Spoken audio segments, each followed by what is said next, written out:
klingt lei in meinem Glas so hell, de Wehen o Funkel gulde gell, wie wenn de ganze Sommer lang hen sich de Sonn hätte gefangen.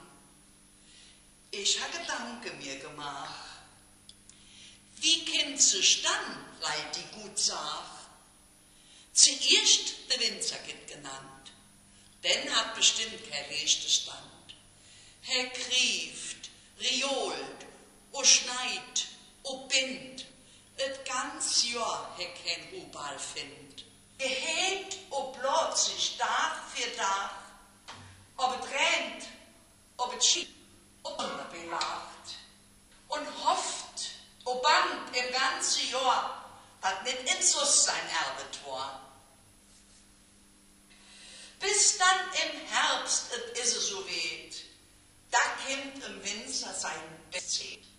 De Traube se ganz gut gerot. Hen hat sich Ellen auch geplot. Se Henke guckt ich se bloß an, knudderen an de Stägen dran. O komme, wenn se abgeschnitten, rinn in den Eimer, hort, o bitt. Am Abend gehen se heimgefahren, vier mit dem Traktor, hennen de Chor. Im Keller, da quitscht man se dann aus, bis nit ein Trips wie Kind raus.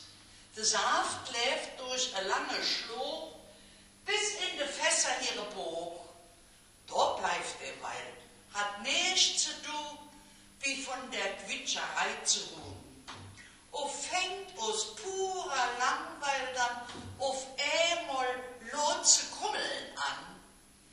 Das ist grad, wie wenn hen verzählt, wie Tim ergangen ist auf der Welt.